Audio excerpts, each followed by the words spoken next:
कृष्ण हरी जय जय राम कृष्ण हरी जय जय राम कृष्ण हरी हरी जय जय राम कृष्ण हरी जय राम कृष्ण हरी जय जय राम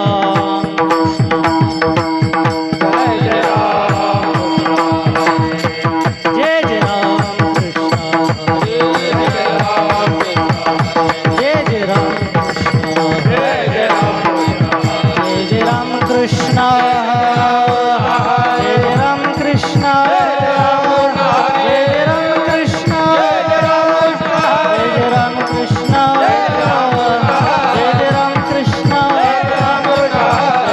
जय राम कृष्ण जय जय राम कृष्ण जय जय राम कृष्ण जय जय राम कृष्ण जय जय राम कृष्ण जय जय राम कृष्ण जय जय राम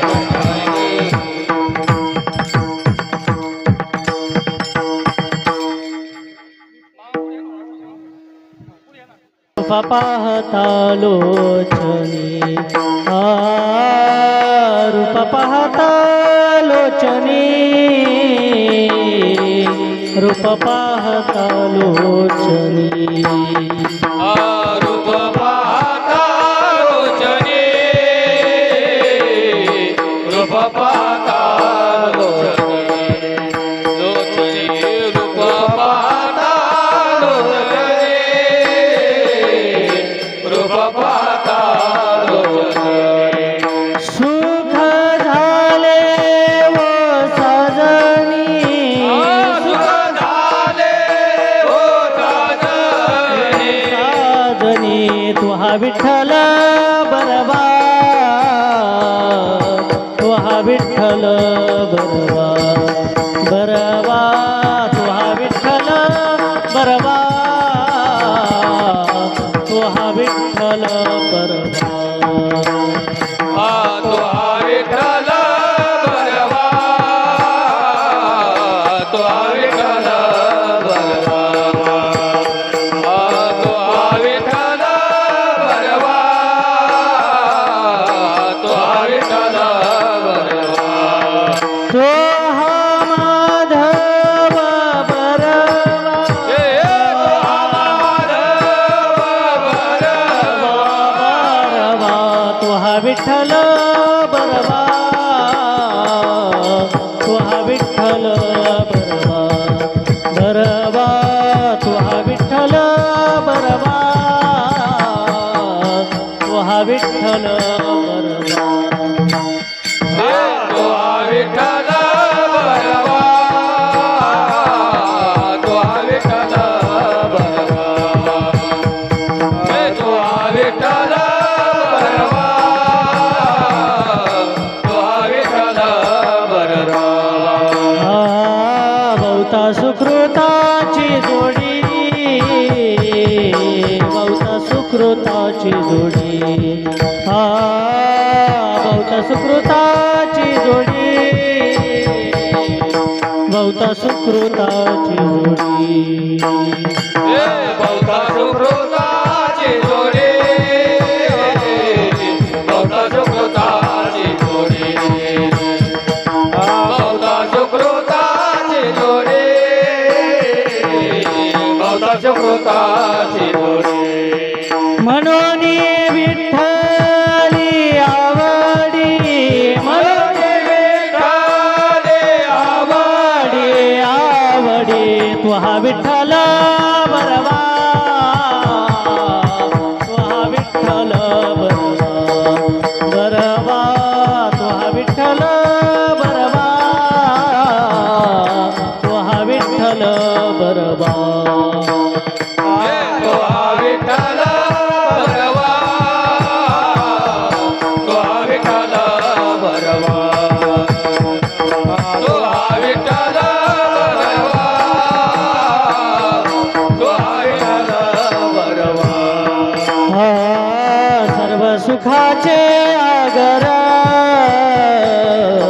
सर्व सुखाचे आगर आगर सर्व सुखाचे आगर सर्व सुखाचे आगर सर्व सुखाचे आगर सर्व सुखाचे आगर सर्व सुखाचे आगर बाप रखुमा देवीवर बाप रखुमा देवीवर देवीवर तुहा विठ्ठल बरवा तुहा विठ्ठल बरवा तुहा विठ्ठल बरवा तुहा विठ्ठल बरवा तो विठ्ठल बरवा तो विठ्ठल बरवा तो विठ्ठल बरवा तो विठ्ठल बरवा तो हा माधव बरवा तो हा माधव बरवा बरवा तुहा विठ्ठल बरवा तुहा विठ्ठल बरवा बरवा तुहा विठ्ठल बरवा तुहा विठ्ठल बरवा तो विठ्ठल बरवा तो विठ्ठल बरवा तो विठ्ठल बरवा तो विठ्ठल बरवा जय जय राम कृष्ण जय जय राम कृष्ण जय जय राम कृष्ण जय जय राम कृष्ण जय जय राम कृष्ण हरि जय जय राम कृष्ण हरि जय जय राम कृष्ण हरि जय जय राम जय राम कृष्ण हरे जय जय राम कृष्ण जय राम कृष्ण हरे जय जय राम जय जय राम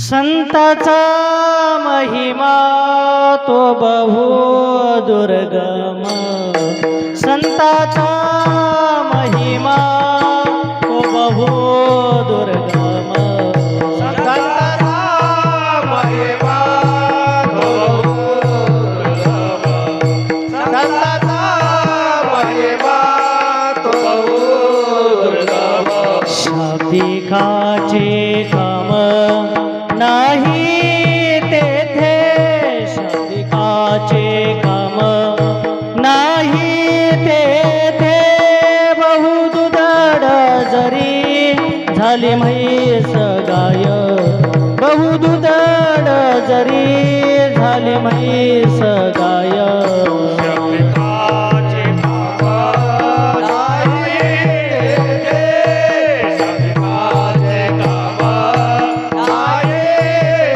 तेथे बहुदूर झाले झाले बहुदूर झाले झाले म्हैस गाय तरी होईल काय कामधेनु तरी होईल काय कामधेनु बहुदुधड जरी झाली म्हैस गाय बहुदुधड जरी झाली म्हैस गाय तरी होईल काय आमालेनो तरी होईल काय आमालेनो बहुदूर झाले झाले म्हैस गाय बहुदूर झाले झाले म्हैस गाय तुका म्हणे अंगे भावे ते आपण तुका म्हणे अंगे भावे ते आपण तुका मारे आगे भागते आपण तुका मारे आगे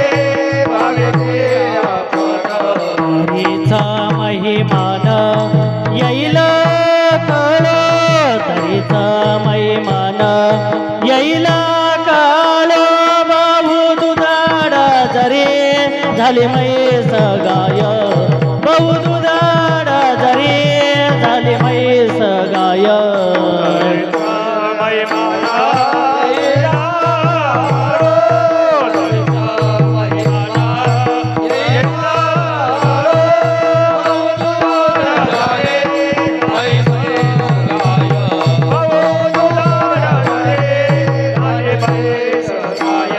तरी होईल काय काम देनो तरी होईल काय काम देनो बहु दुधाड जरी झाली म्हैस गाय बहु दुधाड जरी झाली म्हैस गाय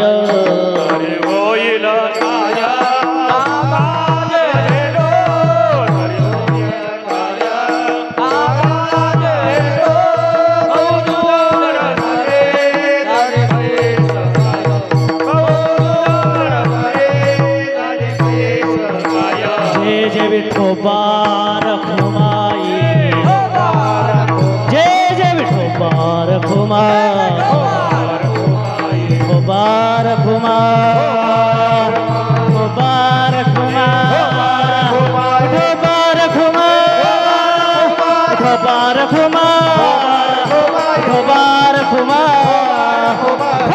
रखुमाई विठोबा रखुमाई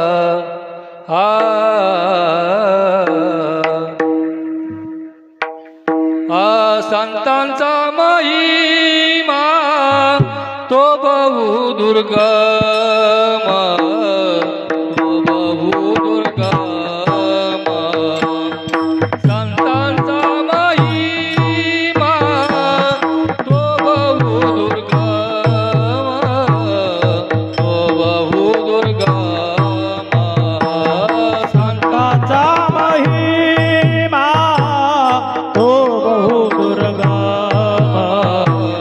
बहु दुर्गम संतांचा महिमा तो बहु दुर्गम बहु दुर्गम संतांचा महिमा संतांचा महिमा संतांचा महिमा तो बहु दुर्गम तो बहु दुर्गम संतांचा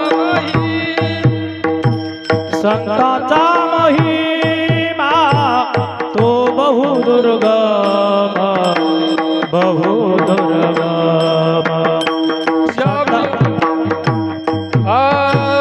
शाब्दिकाचे काम नाही तेथे शाब्दिकाचे काम नाही तेथे बहु दुधाळ जरी झाली म्हैस गाय झाली म्हैस गाय बहु दुधाळ जरी झाली म्हैस गाय झाली म्हैस गाय शाब्दिकाचे काम नाही तेथे नाही तेथे शाब्दिकाचे काम नाही तेथे नाही तेथे बहु दुधाळ जरी झाली म्हैस गाय झाली म्हैस गाय बहु दुधाळ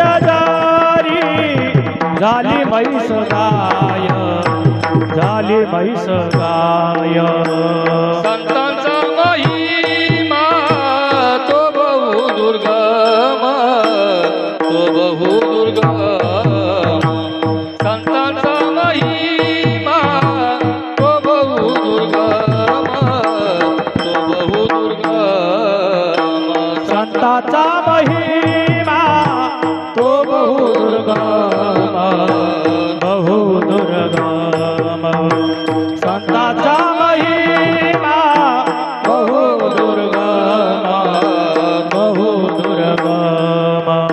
शब्दिकाचे काम नाही ते शब्दिकाचे काम नाही ते बहु दुधळ जरी झाली म्हैस गाय, झाली म्हैस गाय. बहु दुधळ जरी झाली म्हैस गाय, झाली म्हैस गाय. शब्दिकाचे काम नाही ते शब्दिकाचे काम नाही ते बहु दुधळ जरी झाली म्हैस गाय, झाली म्हैस गाय. बहु दुधळ जरी झाली म्हैस गाय, झाली म्हैस गाय. तरी होईल काय कामधेनो,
तरी होईल काय कामधेनो, तरी होईल काय कामधेनो.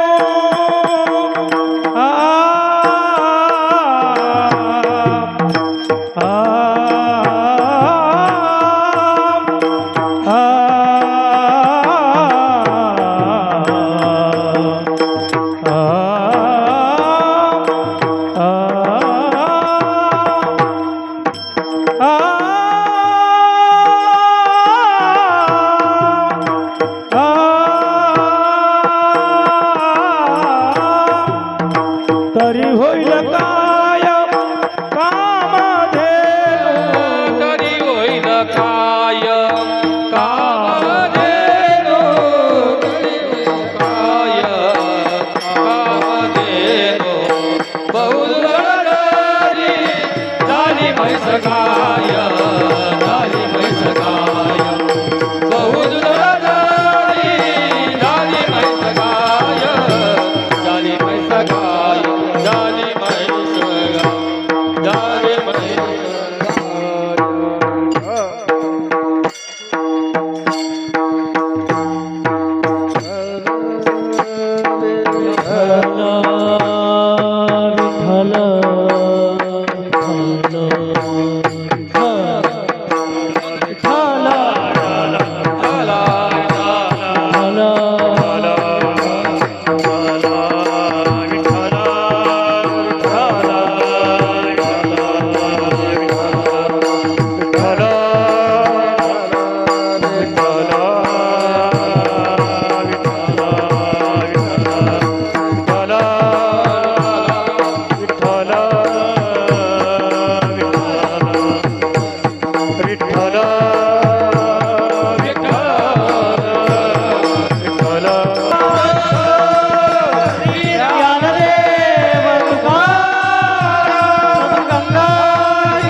कृष्णाचा महिमा तो बहुदुर्गम, शाब्दिकाचे काम नाही तेथे. बहुदुदड जरी झाली म्हैस गाय, तरी होईल काय कामधेनू. तुका म्हणे अंगे व्हावे ते आपण, तुका म्हणे अंगे व्हावे ते आपण, तरीच महिमान येईल कळो. बहुदुदड जरी झाली म्हैस गाय, तरी होईल काय कामधेनू. पांडुरंगा करू प्रथम पांडुरंगा करू प्रथम नमन, दुसरे चरण संतांची,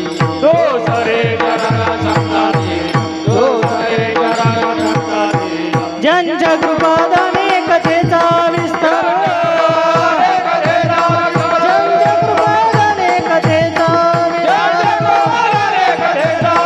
बाबाजी सद्गुरुदास तुका,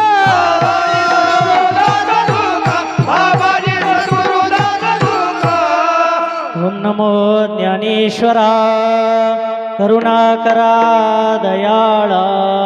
तुमचा अनुग्रह लाधलो पावन झालो चराचरी, जयांचे केलिया स्मरण.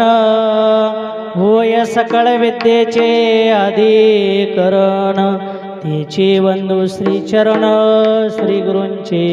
ते नमस्कारू मी आता गंगा विशुद्धम नितपाद स्पर्शम, सर्वेष्टिकं चुंबितं पुण्यस्तं सराले स्थितं तं समाधिस्थमूर्ति.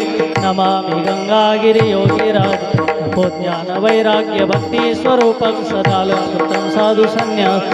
मुखे अश्य वेदांत शास्त्रार्थ नित्यं नमो नारायण गिरिं परब्रह्म स्वरूपम्.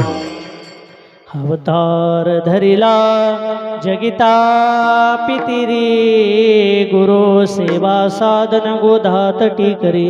मुमुक्षु जना उद्धरी धरोनी करी, नित्य नमितो सद्गुरु श्रीरामगिरिजी.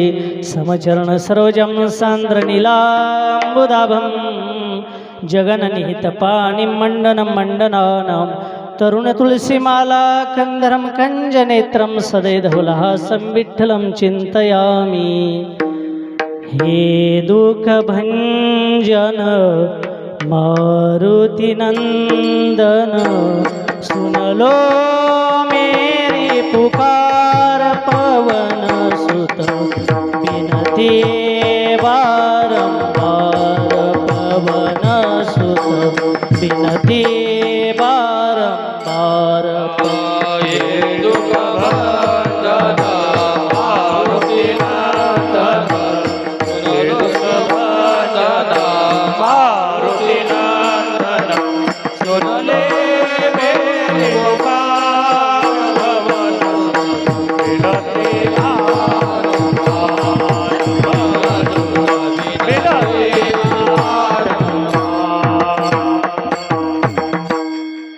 प्रस्तुत प्रसंगी प्राप्त स्थळी कीर्तनाच्या सेवेकरता निवडलेला भंग, महाराष्ट्रभूषण परमपूजनीय जगद्वंदनीय वेदविद्येचे पुतळे, ब्रह्मविद्येचे सागर, ज्ञानाचे पर्वत, मूर्तिमंत वैराग्य स्वरूप, ज्यांनी या कलीच्या काळामध्ये परमपुरुषार्थ करणारे जगद्गुरु श्री संत तुकाराम महाराज आणि सदेह वैकुंठला देह घेऊन जाणारे असे असणारे जगद्गुरु श्री संत तुकाराम महाराज यांचा 3 चरणांचा आणि या अभंगामध्ये संतांचं महात्म्य सांगणारा अभंग आहे की महाराज सांगतात या जगतामध्ये संत कोण आहे, संतांचे विशेष लक्षण काय आहे, कोणत्या लक्षणाने संत ओळखावे, संतांमध्ये असं विशेष काय आहे, सामान्य मनुष्यामध्ये आणि संतांमध्ये असं विशेष काय आहे, संत कोण आहेत आणि संतांचा महिमा असणारा काय महिमा आहे, विशेष अशा प्रकारचा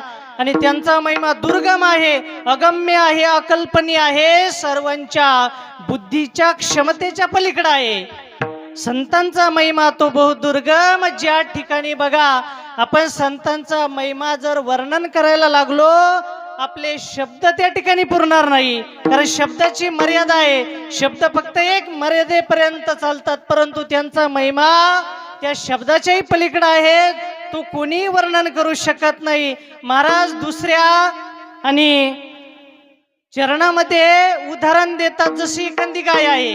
आता ती किती गाय दूध द्यायला लागली, किती गाय दूध देऊ द्या, परंतु कामधेनू होईल का हो? किती जरी गायने दूध दिले तरी ती कामधेनू होऊ शकत नाही, कारण ती कामधेनू आहे, ती स्वर्गामध्ये राहणारी आहे आणि ती जी इच्छा केली ती पूर्ण करणारी आहे. ही फक्त गाय दूध देणारी आहे, परंतु कामधेनू अशी एक गाय आहे, स्वर्गामध्ये राहणारी, सर्व प्रकारच्या मनोकामना, आपल्या ज्या ज्या इच्छा असतील, ज्या ज्या मनोकामना असतील, सर्व मनोकामना ती पूर्ण करणारी ती गाय आहे. म्हणून एखादी गाय जरी किती दूध द्यायला लागली ती कामधेनू होऊ शकत नाही. तसं कोणी संत होऊ शकत नाही. कोणी जरी संतांचा वेशही घेतला आणि संतांसारखं वर्तन केलं तरी कोणी संत होऊ शकत नाही. जगद्गुरु श्री संत तुकाराम महाराज सांगतात, त्याकरता तुका म्हणे अंगे व्हावे ते आपण, जोपर्यंत अंतकरणाने आपण संत होत नाही तोपर्यंत संतांचा आपल्याला महिमा कळणार नाही. ते कसे आहे, त्यांचा व्यवहार कसा आहे, त्यांचा आचार कसा आहे. जसं मासा आहे, मासा कसा निद्रा घेतो, कसं पाणी पितो, त्याच्या वंशाला जावं लागेल महाराज, तसं कळणार नाही. तसं जगद्गुरु श्री संत तुकाराम महाराज म्हणतात, जोपर्यंत आपण अंगी होणार नाही तोपर्यंत संतांचा महिमा कळणार नाही. असा या अभंगाचा सरळ सरळ भावार्थ आहे. विठ्ठल विठ्ठल विठ्ठल विठ्ठल विठ्ठल विठ्ठल विठ्ठल तर कीर्तनाच्या शेवेला सुरुवात करण्यापूर्वी 2 शब्दाचा परिहार देणं आवश्यक आहे. सद्गुरु योगीराज गंगागिरी महाराजांच्या कृपेने, ब्रह्मलीन सद्गुरु श्री नारंगिरी महाराजांच्या कृपाशीर्वादाने, तसेच श्री क्षेत्र सराला बेटाचे हिंदू धर्मरक्षक परमपूज्य गुरुवर्य रामगिरीजी महाराज यांच्या अनंत आशीर्वादाने, ब्रह्मलीन लक्ष्मणगिरी महाराज आणि ज्यांच्या 16 कार्यक्रमाच्या निमित्ताने असणारा आणि हा अखंड हरिनाम सप्ताह आणि 16 भंडारा महाप्रसाद आहेत आणि त्या निमित्ताने अखंड हरिनाम सप्ताह या ठिकाणी पंचक्रोशी आहेत. महाराज ग्रंथराज ज्ञानेश्वरी पारायण असल, काकडा भजन असल आणि हरिपाठ असल, कीर्तन असल आणि महाप्रसाद असल, असा असणारा हा योग. आणि पंचक्रोशी मिळून या शिरजगाव असल, मालुंजे, खुर्द बुर्द असल, सर्व आसपासचे जे गावं, कणकुरी असल, सर्व गावं पंचक्रोशी मिळून असणारा हा कार्यक्रम आहे. कारण संत महात्मे एकाचे नसतात महाराज, संत महात्मे सर्वांचे असतात. आणि लक्ष्मणगिरी महाराज ज्यांच्या 16 भंडाऱ्याचा हा कार्यक्रम पंचक्रोशीने सुंदर अशा प्रकारे निवेदन केलेला आहे. आणि या ठिकाणी आमचे सरला बेटचे आणि हरिभक्तपरायण योगेंद्रगिरीजी महाराज यांचे फार प्रयत्न आहे महाराज, गावोगावी जाऊन आणि या कार्यक्रमाचं निवेदन जे बघा, गवंडगाव या ठिकाणी गोपालगिरी महाराजही समाधिस्थ झाले, त्यावेळेसही त्या ठिकाणचं निवेदन त्यांच्याकडे होतं. त्यांच्यासोबत विक्रम महाराज असतील, आपले हरी महाराज असतील, गायनाचार्य, व्यासपीठ चालक, सुंदर अशा प्रकारे मृदुंगाचार्य आपले बेटाचेच आणि सेवक असणारे माजी विद्यार्थी हरिभक्तपरायण राहुल महाराज सुंदर अशा प्रकारे मृदुंगाचार्य आहेत. आणि योगेंद्रगिरी महाराजांचं विशेष असणारं सहकार्य, कारण फार मोठे कष्ट आहे या निवेदनामध्ये, ते कष्ट घेत आहे. आणि सर्वांचा हा कार्यक्रम आहे. बघा, महात्मा हा एका गावाचा नसतो. ज्या वेळेस ज्या महात्म्याने स्वतःचा परिवार सोडला महाराज, स्वतःचे आई वडील सोडले, स्वतःचे सगळे संबंधी सर्वस्वाचा त्याग केला, तेव्हा तो महात्मा या समाजाचा होत असतो. त्याचं स्वतंत्र काही राहत नाही. तेव्हा तो सर्व जगाचा होत असतो, सर्व देशाचा. कारण महात्म्याचं जीवन हे एक मर्यादित नसतं महाराज, महात्म्याचं कार्य मर्यादित नसतं, महात्म्याचं कार्यही व्यापक असतं, जीवनही व्यापक असतं. आणि महात्म्याची समाधी होणं एवढी काही सोपी नाही महाराज. तुमचं गाव हे फार भाग्यवान आहे. कारण आणि असे महात्मे तुम्हाला जसं आता आयुष्य कोणी होणे नाही. कारण असे महाराज होते महाराज लक्ष्मणगिरी महाराज. सर्वांना स्वभाव ज्यांचा माहीत आहे बघा, एवढे शांत स्वभावाचे ते होते. असे शांत स्वभावाचे तुम्हाला महात्मे अनेक प्रकारचे बघायला भेटतील. परंतु शांत स्वभावाचे महात्मे बघायला नाही भेटणार महाराज. फार असणारा शांत स्वभाव, शांता महंतो निवासंती संतो. कारण ज्यांचा शांत असणारा स्वभाव होता, कारण जगद्गुरु श्री संत तुकाराम महाराज म्हणतात, शांतीची वसती तेथे खुंटे काळगती. बघा, ती परम असणारी शांती, ती भगवंताचं स्वरूप आहे आणि ती शांती काही प्राप्ती होत नाही. त्याकरता अखंड भजन करावं लागतं. रात्रंदिवस साधना तपश्चर्या केल्याच्या नंतर ती शांती प्राप्त होत असते. आणि अशी असणार त्यांचा शांत स्वभाव. कारण जी भगवंताची शांती प्राप्त झाल्याच्या नंतर महाराज, तो महात्मा या जगतामध्ये फक्त जीवन जगताना दिसतो महाराज. परंतु जे जीवन नसतो तो जीवन मुक्तच असतो. म्हणून असे महात्मे साधूची त्यांची फार तपश्चर्या होती. कारण श्री क्षेत्र सरला बेटाचे ते पाईक आहे. योगीराज गंगागिरी महाराजांची भव्य दिव्य असणारी ही परंपरा आहे. बघा, सर्व भारतामध्ये जगामध्ये या परंपरेचा आणि कार्य आहे, या परंपरेचे विचार आहे. महान असणारी ही परंपरा. आणि ज्या परंपरेचे ब्रह्मलीन सद्गुरु श्री नारायणगिरी महाराज एवढे ब्रह्ममूर्ती संत असणारे महाराज, आणि ज्यांच्याकडून त्यांना लक्ष्मणगिरी महाराजांना दीक्षा होती, ज्यांचं सानिध्य प्राप्त झालं श्री क्षेत्र सरला बेटामध्ये, आणि ज्यांनी सद्गुरु महाराजांची सेवा केली महाराज, एवढं ब्रह्मचर्याचं साधू जीवन जगणं एवढी काही सोपी गोष्ट नाही महाराज. फार असणारा मोठा हा त्याग आहे. आणि श्री क्षेत्र सरला बेटामध्ये सद्गुरूंची सेवा करून आणि ब्रह्मलीन सद्गुरू श्री नारायणगिरी महाराजांच्याच आज्ञेने या ठिकाणी श्री क्षेत्र मालुंजा हे एक तीर्थक्षेत्र आहे महाराज. शिवना नदी आहे करंजी, आणि भगवंताच्याच नावाने शिवना. महाराजांनी त्या दिवशी षोडशीच्या कार्यक्रम, आपल्या समाधीच्या कार्यक्रमाच्या दिवशी सांगितलं महाराज शिवनेचं महत्व. कारण शिवना ही साधी नाही. आणि जिच्या किनारे बघा दाक्षायणी देवी आहे अनेक, आणि तीर्थक्षेत्र आहे. आणि शिवना नदीचंही महात्म्य पवित्र असणारं हे तीर्थक्षेत्र, ज्या ठिकाणी भगवान दत्तात्रय भगवान आहे. ब्रह्मलीन सद्गुरू श्री नारायणगिरी महाराजांचे या ठिकाणी अनेक कार्यक्रम झाले. परमपूज्य गुरुवर्य रामगिरी महाराजांचे प्रत्येक वर्षी या ठिकाणी कार्यक्रम होतात महाराज. आणि ब्रह्मलीन सद्गुरू श्री नारायणगिरी महाराजांच्या आज्ञेने लक्ष्मणगिरी महाराज या ठिकाणी त्यांनी आपलं जीवन 40 वर्ष 42 वर्ष आत्ताच मागच्या 15 दिवसाला, आणि गावचा अखंड हरिनाम सप्ताह होता त्या ठिकाणी. मागच्याच एकादशीला आमचं कीर्तन होतं. कीर्तन आटपल्यानंतर महाराजांना फार आनंद झाला या ठिकाणी महाराज. आणि बसलो आम्ही आसनावर, त्यांनी बसवलं, स्वागत सत्कार केला, चहा पाणी केला, फार आनंद झाला. आणि महाराजांनी सांगितलं की 40-42 वर्ष आणि मला इथं येऊन झाले. एवढं आयुष्य त्यांनी महाराज, ही केवळ गुरुच्या आज्ञेनं आणि एवढी तपस्यामय त्यांचं जीवन या ठिकाणी गेलं महाराज. ही एक तपस्या आहे बघा. साधूची समाधी होणं एवढी काही सोपी गोष्ट नाही महाराज. कारण जीवनामध्ये त्याकरता फार भजन, फार तपश्चर्या, नामस्मरण करून, कारण जीवनातला हा एक पुरुषार्थ आहे.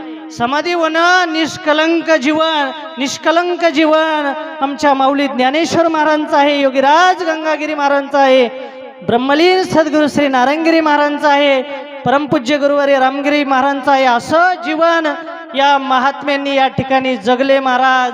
आणि सर्वांवर प्रेम करीत होते महाराज. कोणी येऊ, कोणाशी भांडण नाही, सर्वांशी प्रेमाने व्यवहार, सर्वांना आवडणारा असा स्वभाव होता. कारण असा स्वभाव बघा, संत महात्मे अनेक असतात, परंतु एकासारखे महात्मे होणे नाही महाराज, एकासारखे दुसरे नसतात. म्हणून यांचा स्वभाव एवढा प्रेमळ होता. आणि शास्त्र सांगतं बघा, एखादा महात्मा विद्वान जरी नसला, त्या महात्म्याने सर्वस्व जरी भगवंताच्या चरणावर समर्पित केलं, तर माऊली ज्ञानेश्वर महाराज ज्ञानेश्वरीमध्ये वर्णन करतात, तो सकळी पडिन्नला तपितोची तपिन्नला अष्टांग अभ्यासीला योगतेने. तो सर्व त्याने तपश्चर्या केली, त्याने सर्व वेद शास्त्र पठन केलं, सर्व अष्टांग योग अभ्यासीला, सर्व त्याला काही प्राप्त झालं महाराज. कारण ज्याने सर्वस्व जीवन त्या भगवान परमात्म्याच्या चरणी समर्पित केलं. कारण जीवनामधला हा पुरुषार्थ आहे. भक्ती तो कठीण सुळावरील पोळी, निवडे तो बळी विरळा शूर. एखादाच असा असणारा शूरवीर आणि कारण समाधी होणं म्हणजे एक पुरुषार्थ आहे. कारण ज्या करता हा नरदेह आपल्याला प्राप्त झालेला आहे ते कार्य त्यांनी आत्मकल्याणाकरता उद्धाराकरता ब्रह्मलीन सद्गुरू श्री नारंगगिरी महाराज कायम कीर्तनातून सांगायचे की ज्या एका उद्देशाने हा नरदेह आपल्याला प्राप्त झालेला आहे तो एक उद्देश त्यांनी सफल केला. महाराज जन्म आलो त्याचे आजी फळ झाले साचे, तुम्ही सांभाळिले संती भय निरसली कंती, कृतकृत्य झालो इच्छा केली ते पावलो. आणि त्यांनी आपलं जीवन बघा एका महात्म्याचं वाक्य आहे, हम जिसली आये सो कर चले विठ्ठल विठ्ठल. विठ्ठल विठ्ठल विठ्ठल विठ्ठल विठ्ठल. हो एका महात्म्याचं वाक्य आहे. जेव्हा आम्ही तीर्थयात्रेमध्ये होतो वृंदावन जवळ आणि एक येटा म्हणून गाव आहे त्या ठिकाणी थांबलो. त्या ठिकाणी एका महात्म्याची समाधी आहे. त्या समाधीवर लिहिलेलं होतं की हम जिसली आये सो कर चले अब तुम्हारी बारी आहे. कारण आम्ही ज्याच्या करता आलो ते आमचं कार्य संपन्न झालं, ते कार्य आमचं आम्ही पूर्ण केलं आणि आम्ही ज्या ठिकाणाहून आलो होतो त्या ठिकाणी आता आम्ही जातो आमच्या गावा. कारण आमचा राम राम घ्यावा, ज्या ठिकाणाहून आलो होतो आम्ही त्या ठिकाणी चाललो महाराज. म्हणून असे महात्मे होणं दुर्लभ आहे महाराज. कारण संत महात्मे बघा ज्या ठिकाणी संत महात्मे वास करतात महाराज तो परिसर सर्व भक्तिमय होतो महाराज, भक्तिमय होतो, ज्ञानमय. कारण साधूचं दर्शन फार दुर्लभ आहे महाराज. जसं शैले शैले न माणिक्यम मुक्तिकम न गजे गजे, साधवो नाही सर्वत्र चंदनम न वने वने. शैले शैलेन माणिक्यम मुक्तिकम न गजे गजे. बघा अनेक पर्वत आहे, सर्व पर्वतामध्ये माणिक मोती सापडत नाही महाराज. अनेक हत्ती आहे, हत्तीच्या त्या गंडस्थळामध्ये आणि ते मणी सापडत नाही. जसं चंदन आहे, चंदन सर्वत्र भेटतं का हो? चंदन सर्वत्र भेटत नाही, प्रत्येक वनामध्ये चंदन नाही. तसं साधवो नाही सर्वत्र चंदनम न वने, साधू संत देखील सर्वत्र नाही महाराज. आपलं परम भाग्य आहे या गावाचं. कारण ज्या गावामध्ये भक्तिमय वातावरण बघा संत महात्म्यांचं दर्शन देखील दुर्लभ आहे. संत दर्शन को जाइए तेज माया अभिमान, जो जो पैर आगे चले कोटी यज्ञ समान. बघा एखाद्या महात्म्याच्या दर्शनाला जर गेलं, संत दर्शन को जाइए तेज माया अभिमान, जो जो पैर आगे चले कोटी यज्ञ समान. महाराज सांगतात संत दर्शनाला तुम्ही निराभिमानाने जर गेलात, अभिमान रहित होऊन गेला तर प्रत्येक पाऊल तुम्ही ठेवला तर तो एक एक यज्ञाच्या समान होईल महाराज. आणि तुमचं या गावाचं परम भाग्य आहे. आणि या गावामध्ये महाराजांची समाधी झाली. महाराज ज्यांनी या ठिकाणी तपश्चर्या पूर्ण केली आणि आपल्या गावाचं भाग्य आहे म्हणून असणारा हा समाधीचा योग हा सोहळा आहे. त्याकरता सर्वांना हा एक योग आहे. सर्वांच्या जीवनामध्ये असा योग पुन्हा येणार नाही. त्याकरता आणि या सोडशीच्या कार्यक्रमाकरता अनेक संत महात्मे या ठिकाणी येतील सोडशीच्या दिवशी. आणि मोठा असणारा भव्य दिव्य या ठिकाणी परमपूज्य गुरुवर्य हिंदू धर्मरक्षक आणि सरला बेटाचे वारकरी हृदय सम्राट ज्यांचं या ठिकाणी सोडशीचं कीर्तन होईल. त्याकरता सोडशीचा हा कार्यक्रम आणि मोठ्या खर्चाचा विषय आहे. तर पंचक्रोशींनी सर्वांनी या ठिकाणी सर्वांनी मिळून, कारण प्रत्येकाच्या जीवनामध्ये हा एकदाच योग आहे. आपल्याला सेवा करण्याचा हा एकदाच योग आहे. पुन्हा नंतर तुम्हाला हा योग कधी येणार नाही. कारण महात्मे पुन्हा पुन्हा होत नाही महाराज. महात्मे दुर्लभ आहे आणि असे महात्मे पुन्हा पुन्हा होत नाही. जे काही सहकार्य, जे काही मदत आपण करशाल आणि ते सत्कार्य आपण या पुण्याचा अवश्यमय लाभ घ्यावा. कारण ही संधी पुन्हा पुन्हा नाही महाराज. काही संधी काही संधी दररोज असतात. बघा आता भोजनाचा लाभ तुम्हाला दररोज आहे. या ठिकाणी कीर्तन झाल्यानंतर पंक्तीचा लाभ दररोजच होणार आहे. त्या लाभाला काही महत्त्व नाही. परंतु हा लाभ आहे, हा लाभ पुन्हा पुन्हा नाही. हा महाराज हा विशेष असणारा लाभ आहे. म्हणून सर्व पंचक्रोशींनी आणि भरभरून या ठिकाणी सहकार्य करावं सर्वांनी आणि या संधीचा लाभ घ्यावा महाराज. असे महात्मे होणार नाही.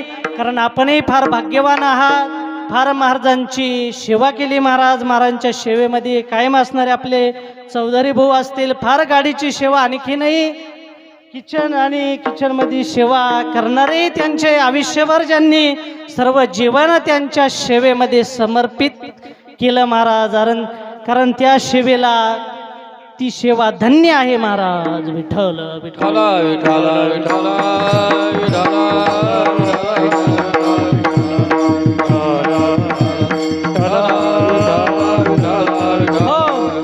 तर कीर्तनाच्या सेवेकरता घेतलेला अभंगही जगद्गुरु श्री संत तुकाराम महाराजांचा आहे. आणि महाराज या अभंगामध्ये संतांचंच महिमा वर्णन करतात. या जगामध्ये कोण संत आहे महाराज? संत कोणाला महाराज म्हणतात? तेची संत ज्यांचा हेत विठ्ठली, ज्यांचा हेत विठ्ठली, ज्यांचा हेत विठ्ठली.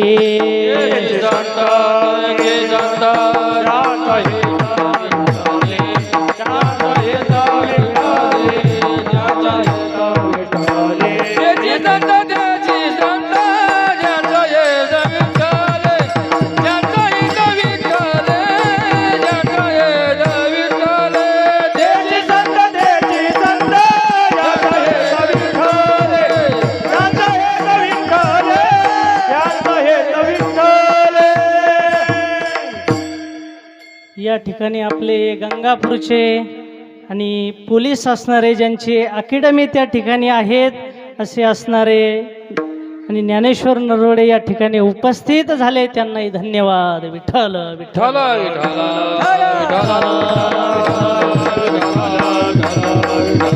हो. तर संत कोणाला म्हणतात? संत बाह्य वेशाचे नसतात महाराज, संत आडनावाचे नसतात. संत हे कुणी होऊ शकत नाही महाराज. संत होणं आणि फार दुर्लभ गोष्ट आहे महाराज. नाही संतपण मिळत आहे हाटी हिंडता कपाटी राणेवणी. संत होणं एवढं सोपं नाही महाराज. संतांचं वेशभूष कोणी धारण करू शकतं, परंतु अंतकरणाचा संत होणं त्याला दगडाचे घाव सहन करावे लागतात महाराज. जसं बघा, एखादी मूर्ती आहे, त्या मूर्तीला देवत्व प्राप्त करण्यापर्यंत तिला एवढे घाव सहन करावे लागतात महाराज. त्या घावामध्ये जर ती मूर्ती तुटली तर त्या दगडाचा कशाला उपयोग केला जातो महाराज? पायरी करता उपयोग केला जातो. आणि तीच जर त्या दगडाची आणि मूर्ती झाली तर सर्व जगत महाराज त्या मूर्तीला वंदन करतं, कारण तिला देवत्व प्राप्त होतं. तसं संत कोणी होऊ शकत नाही महाराज. सोशी जगाचे आघात तुका म्हणे तोची संत. संत कोण आहे? हिरा ठेविता ऐरणी, वाचे मारिता जोगणी, तोची मोल पावे खरा करणीचा होय चुरा. बघा, या समाजाचे आघात जो सहन करण्याची ज्याच्यामध्ये शक्ती आहे महाराज, कारण समाज आहे महाराज. समाज ब्रह्मलीन सद्गुरू श्री नारायणगिरी महाराज सांगायचे, परमार्थ काही पोर खेळ नाही महाराज. परमार्थ नव्हे लेकुराच्या गोष्टी, तेथे व्हावा पोटी अनुताप. परमार्थ म्हणजे तलवारीच्या धारेवर जसं चालणं कठीण आहे तसं आहे महाराज. तसं संत कोणी होऊ शकत नाही. जगाचे जो आघात सहन करतो, ज्याच्यामध्ये सहनशीलता आहे महाराज. कारण मानही देणारे हाच समाज आहे आणि अपमानही करणारा हाच समाज आहे. विठ्ठल विठ्ठल विठ्ठल.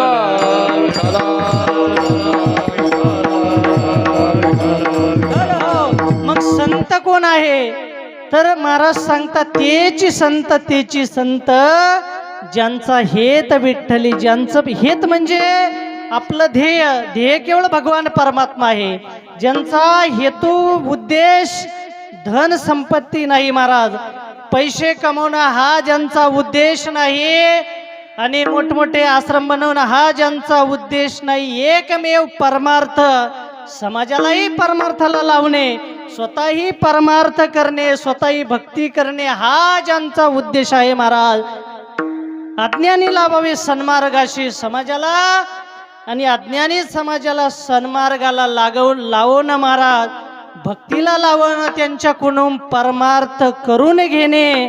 जसं योगीराज गंगागिरी महाराजांनी उघडले अन्न क्षेत्र, चारी वर्णाये एकत्र उघडिले अन्नक्षेत्र उघडिले अन्नछत्र चारी वरना एकत्र उघडिले अन्नछत्र पंढरीची वारी नित्य पंढरीची वारी नित्य आवडे ज्ञानेश्वरी आरती गंगागिरी स्वानंदांतरी आरती गंगागिरी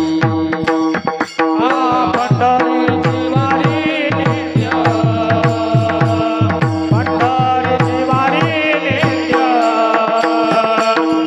आवडे ज्ञानेश्वरी आरती गंगागिरी स्वानंदांतरी आरती गंगागिरी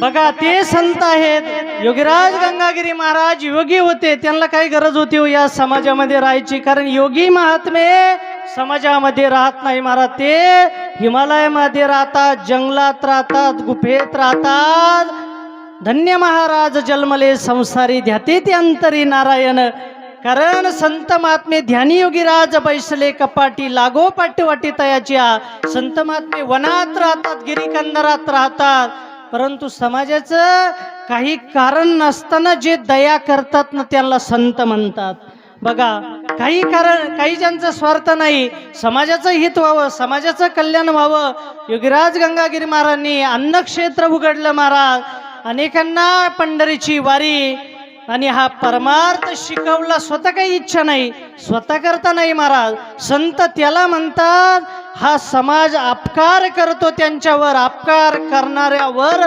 सुद्धा जो उपकार करतो त्याला संत म्हणतात विठ्ठल विठ्ठल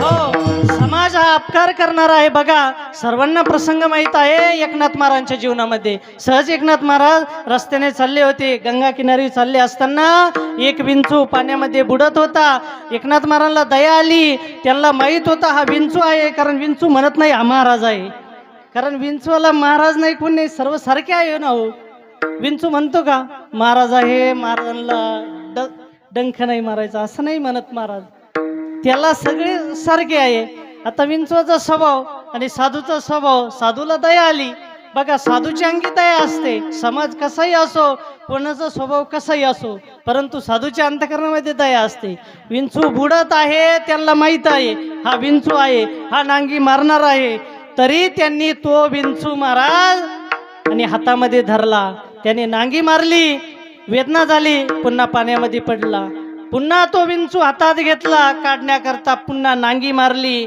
पुन्हा खाली पडला पुन्हा महाराजांनी काढला पुन्हा हातात घेतला नागी मारली खाली तो पडला एक जण चालला होता रस्त्याने म्हणले महाराज अहो तुम्ही कशाला नादी लागले ह्या विंचवाच्या हा याचा स्वभाव सोडणारा प्राणी नाही हा काही जरी झालं हा याचा स्वभाव सोडणार नाही महाराज म्हणले हा याचा स्वभाव सोडणार नाही मी देखील आणि संत आहे मी देखील माझा स्वभाव सोडणार नाही याने जरी मला त्रास दिला तरी मी याला वाचवल्याशिवाय राहणार नाही याला संत म्हणतात विठ्ठल विठ्ठल हो समाज त्रास देणारा असला तरी देखील संत महात्मे समाजाचं हितच आणि विचार करतात महाराज समाजाचं हित कसं होईल कल्याण म्हणून त्यांना संत म्हणतात आणि या अभंगात देखील जगद्गुरु श्री संत तुकाराम महाराज कोणाला संत म्हणतात संतांचा महिमा तो बहु दुर्गम संतांचा महिमा तो बहु दुर्गम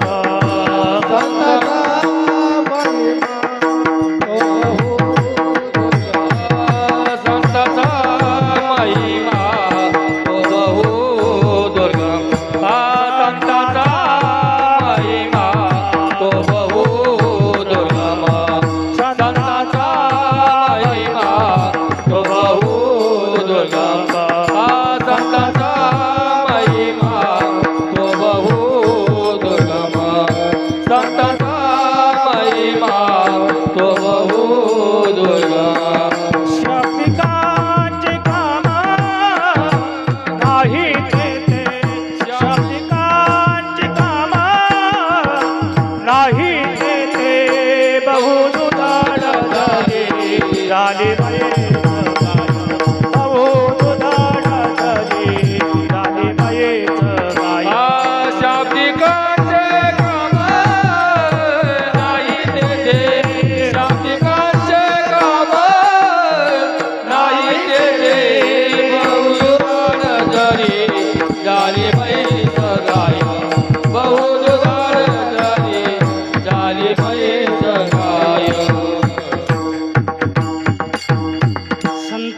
महिमा तो बहु दुर्गम, शाब्दिकाचे काम नाही ते संतांचा महिमा दुर्गम आहे महाराज.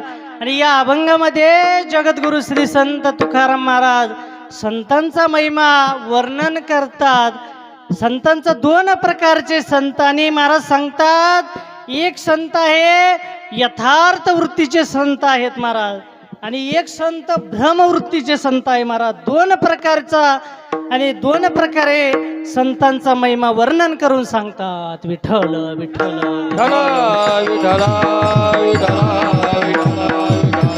हो.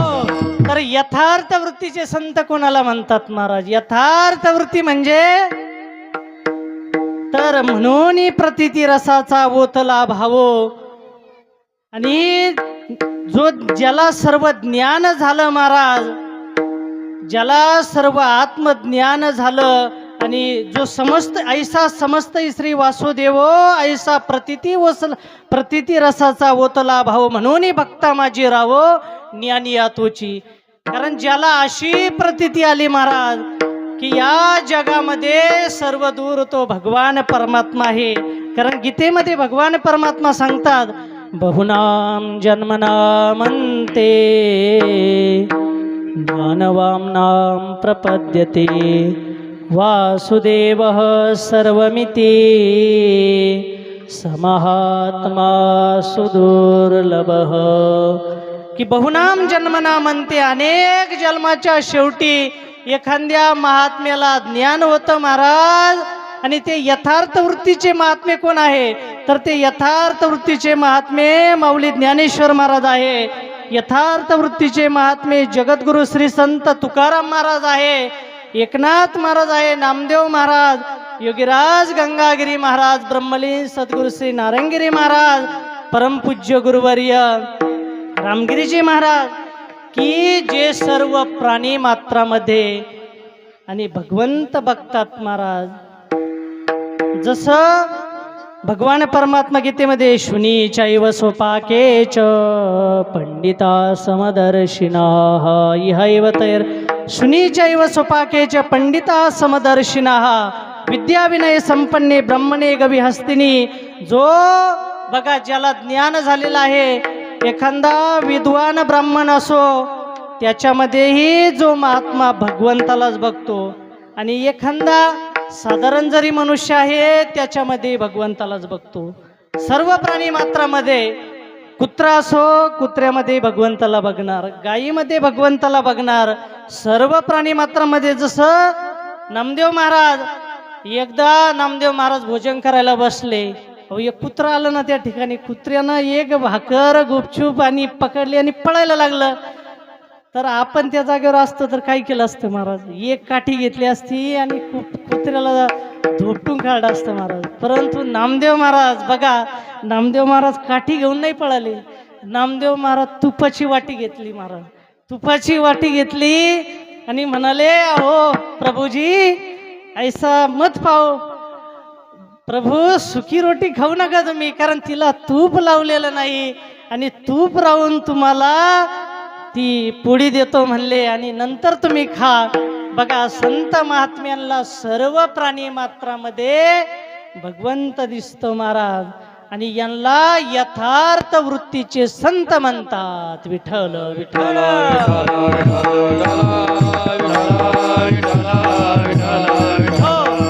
आणि एक संत आहे भ्रमवृत्तीचे संत, भ्रम ज्यांना भ्रम झालेला आहे बघा, आणि भ्रमवृत्तीचे संत म्हणतात. आणि यथार्थ आपलं खरोखर भाग्य आहे, आपण यथार्थ वृत्तीचे संत जे परंपरा त्या परंपरेशी जुडलेलो आहे महाराज. नाहीतर भ्रमवृत्तीचे संत अनेक आहेत बघा, ज्यांचा स्वतःचा भ्रम दूर झाला नाही. एकदा काय झालं समजण्याकरता एक कथा सांगतो. एकदा एका गावामध्ये कथा चालू होती बघा. प्रत्येक वर्षी काय करायचे, श्रीमद भागवत कथा लावायचे. प्रत्येक वर्षी कथा लावायचे, कथा चालायची, श्रोते यायचे, पुन्हा ऐकल्यानंतर घरी जायचे. अशी कथा आता ती 12 वर्षापासून कथा चालू होती. कोणालाच कथेमध्ये काहीच उपयोग, कोणाला काही लाभच झाला नाही. आता श्रीमद एक दिवस एक महात्मा त्या ठिकाणी आला, महात्म्याने सांगितलं. आता या लोकांनी प्रश्न केला, सर्व लोक म्हणले महाराज, त्या साधूला प्रश्न केला, म्हणले या कथेचा एवढा महिमा आहे, कथेचं एवढं महात्म्य आहे. श्रीमद भागवताच्या कथेनं काही होऊ शकतं ना हो. श्रीमद भागवत कथेनं त्या धुंदुखारीचा उद्धार झाला महाराज. श्रीमद भागवत कथेनं स्वर्गातले देवता अमृत घेऊन आले की त्या शुकाचार्यांना म्हणले, महाराज तुम्हाला हे आम्ही अमृत देतो आणि तुम्ही आम्हाला या कथेचं पान करवा महाराज. परंतु शुकाचार्यांनी नाही सांगितलं, महाराज हे होऊ शकत नाही, कारण ही कथा आहे या मृत्यूलोकामधल्या लोकांकरता आहे, तुम्हा देवतांकरता. कारण देवता जसे काल्याचे अधिकारी देवता नाही महाराज, तसं या कथेचे देखील अधिकारी तुम्ही नाही. एवढं महात्म्य त्या कथेचं. आणि बघा आता त्या साधूंना सांगितलं, सर्व गाव त्या ठिकाणी जमा झालं. महात्मा फार ज्ञानी होते. महात्म्याला प्रश्न विचारला, म्हणले महाराज 12 वर्षापासून कथा चालू आहे, कोणाला काही लाभही होईना, कोणाला काहीच याचा उपयोग का होत नाही. आता का होत नाही, साधू तर ज्ञानी असतात. साधूने विचार केला की यांना प्रत्यक्ष सांगून जमणार नाही, म्हणले यांना काहीतरी आपल्याला उदाहरण द्यावं लागेल काहीतरी.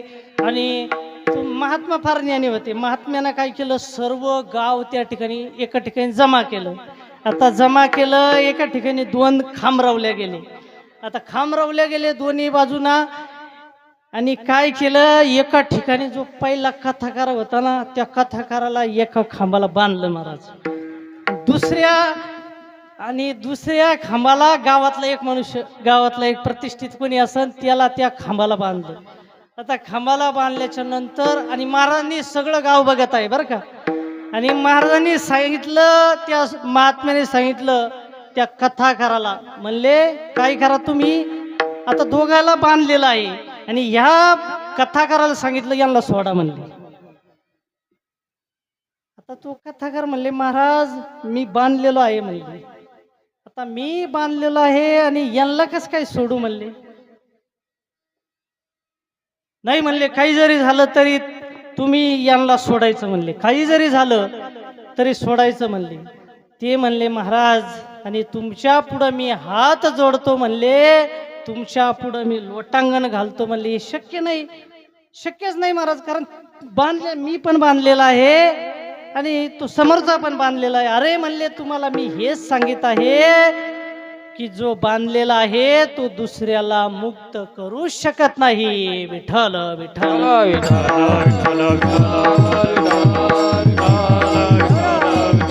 हो, म्हणून आपलं परम भाग्य आहे, ज्या परंपरेशी जुडलेलो आहे आपण, ते यथार्थ वृत्तीचे महात्म्य आहे, ज्ञानी महात्म्य आहे, मुक्त महात्म्य आहे. कारण ते स्वतःही मुक्त आहे आणि या समाजाला मुक्त करीत आहे. आणि एक भ्रमवृत्तीचे महात्म्य आहे महाराज.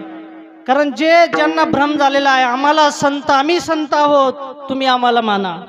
बघा जसं तुमच्या पुढे जर एखाद्या दिवशी एखादा एक जण आला, तो जर तुम्हाला जर म्हणला मी पंतप्रधान नरेंद्र मोदी आहे, तुम्ही सर्वजण मला माना, तुम्ही मानशान का हो. जर एखादा जर म्हणला तुम्हाला मी पंतप्रधान नरेंद्र मोदी आहे, तुम्ही मानशान का हो त्याला. तुम्ही मानशान काय, याला चक्कर बसला का काय. बघा त्याला तुम्ही मानू शकत नाही. तसं संत महात्मे आणि कोणी जरी म्हणलं मी संत आहे, मी भगवंताचा अवतार आहे, तरी ते यथार्थ नाही महाराज. कारण यथार्थ संत असणारे काही वेगळेच आहेत. विठ्ठल विठ्ठल.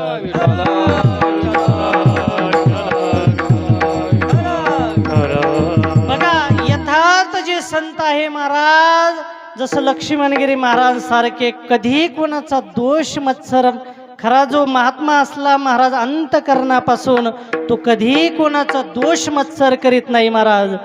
कारण तुलसीदास महाराज वर्णन करतात, निर्मल जन मन सोमोही पावा, मोही कपट छल छिद्र न भावा.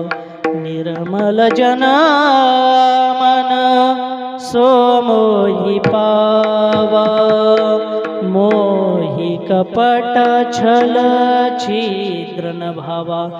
जो निर्मळ अंतकरणाचा आहे तोच मला प्राप्त होऊ शकतो. आणि जो महात्मा आहे महाराज, महात्म्याच्या अंतकरणामध्ये कोणत्याही प्राण्या मात्राविषयी, शत्रूविषयी सुद्धा दोष नसतो महाराज.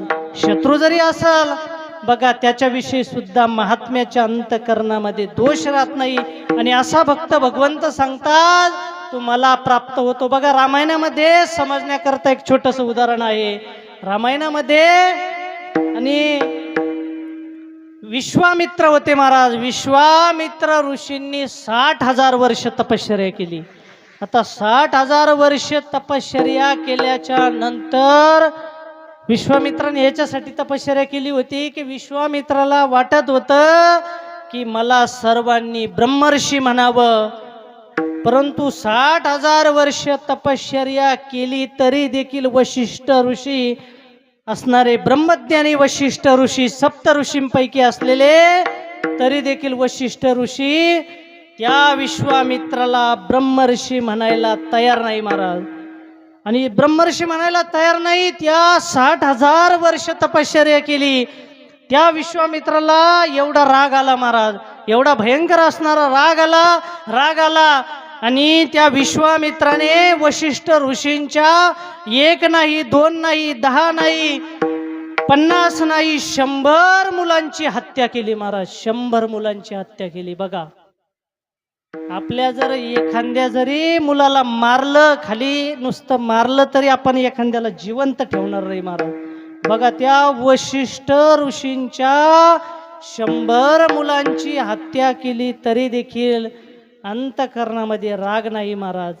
जसं एकनाथ महाराज आहे, सर्वांना उदाहरण माहित आहे. एकनाथ महाराजांना राग येण्याकरता किती काही प्रयत्न केले महाराज. एकनाथ महाराजांना एकदा एक ब्राह्मण, उदाहरण आपण ऐकलेलं असेल, एका ब्राह्मणाला आपल्या मुलीचं लग्न जमायचं होतं. 200 रुपयाची गरज होती. आणि तो ब्राह्मण आला, पैठणमध्ये आला, अनेक विद्वानांना भेटला, म्हणले मला 200 रुपयाची गरज आहे, मुलीचं लग्न आहे बाकी. आणि ते ब्राह्मण म्हणाले, टवळ्या करणारे होते, एकनाथ महाराजांची निंदा करणारे होते. म्हणले तुम्ही एकनाथ महाराजांकडे जा आणि एकनाथ महाराजांना जर राग आणून दाखवला तुम्हाला आम्ही 200 रुपये देतो. आता तो ब्राह्मण गेला तसं एकनाथ महाराज पूजा करीत होते. पायातले जोडे तसेच डायरेक्ट आणि पूजेच्या त्या खोलीमध्ये गेला तरी देखील एकनाथ महाराजांना राग आला नाही. एकनाथ महाराजांनी हाताने त्याचे पाय जोडे काढले महाराज. चरण स्वतः हाताने धुतले आणि म्हणले प्रभूजी खरंच तुमचं भाग्य आहे. त्या ब्राह्मणाला आश्चर्य वाटलं. तर एवढा मी राग आणण्याचा प्रयत्न केला तरी एकनाथ महाराजांना राग आला नाही. नंतर आणि एकनाथ महाराजांच्या पत्नीच्या ते पाठीवर बसले महाराज राग येण्याकरता तरी देखील आणि त्यांना देखील राग आला नाही. एकनाथ महाराज म्हणाले सांभाळा बर का. तर त्या पत्नी म्हणाल्या अहो मला हरिपंडिताला सांभाळण्याची आणि सवय आहे, त्याकरता मी बघा एवढा प्रसंग झाला तरी राग आला नाही. त्या ब्राह्मणाने एकनाथ महाराजांच्या चरणावर नतमस्तक झाला महाराज. एवढे 100 त्याप्रमाणे 100 मुलांची हत्या केली. वशिष्ठ ऋषीला राग आला नाही तरी विश्वामित्राला आणखीनच क्रोध आला. बघा कधी कधी असं होतं एखादा आपल्याला जर त्रास देत असेल आणि आपण तो सहन केला तर समोरचा आणखीन प्रयत्न करायला लागतो, आणखीनच त्रास. तर त्या विश्वामित्राने काय केलं रात्री आणि भला मोठा एक दगड घेतला. म्हणले या वशिष्ठ ऋषीच्या डोक्यातच दगड घालावं म्हणले. एकतर मला ब्रह्मर्षी म्हणत नाही आणि ब्रह्मर्षी म्हणत नाही, याला रागही येत नाही. आता रात्री 12 वाजता आणि 12 वाजता विश्वामित्र वशिष्ठ ऋषीच्या कुटियाच्या पाठीमागे दगड घेऊन उभा आहे. बघा ज्या विश्वामित्राने 60,000 वर्ष तपश्चर्या केली असा असणारा विश्वामित्र वशिष्ठ ऋषीच्या कुटियाच्या पाठीमागे बसलेला आहे दगड घालण्याकरता डोक्यामध्ये बरं का. आणि वाट बघत आहे केव्हा हे वशिष्ठ ऋषी झोपतील. आता ती अरुंधती बघा वशिष्ठ ऋषींचे पाय दाबीत होती आणि अरुंधती म्हणाली प्रभू आज काय या चंद्राचा प्रकाश आहे चांदण्यांचा. तेव्हा वशिष्ठ ऋषी म्हणाले की माझ्या विश्वामित्राच्या तपश्चर्याचा हा प्रभाव आहे. बघा विश्वामित्राला फार दुःख झालं. ज्या वशिष्ठ ऋषीच्या मी डोक्यामध्ये दगड घालण्याकरता पाठीमागे बसलेलो आहे आणि तेच वशिष्ठ ऋषी पाठीमागे आपली स्तुती करतात महाराज. अभिमान गळाला समोर होऊन समोर गेले आणि श्री संताची या माथा चरणावरी साष्टांग हे करी दंडवत. विठ्ठल विठ्ठल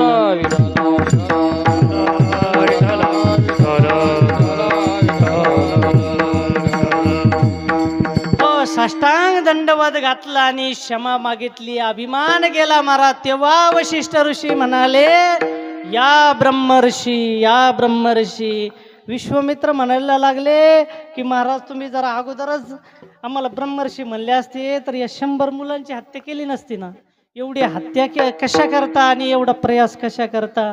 चुकलं म्हणले तुमच्यामध्ये अभिमान होता, तो अभिमान घालवला. बघा वशिष्ठ ऋषी यांना संत म्हणतात.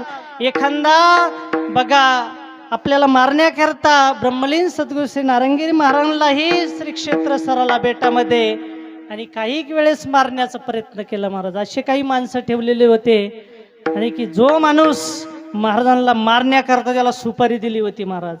एकदा आरतीच्या वेळेला, कारण तो मनुष्य बेटामध्ये फिरत होता लपायचा, परंतु एक दिवस त्याला देखील सद्बुद्धी सुचली. त्याला देखील अंतःकरणाला फार दुःख झालं. आरतीचा वेळ होता. महाराजांना जाऊन महाराजांचं दर्शन घेतलं. म्हणले महाराज चुकलं, मला क्षमा करा. अरे म्हणले काय झालं. म्हणले मी सुपारी घेतलेली आहे. म्हणले कशी सुपारी.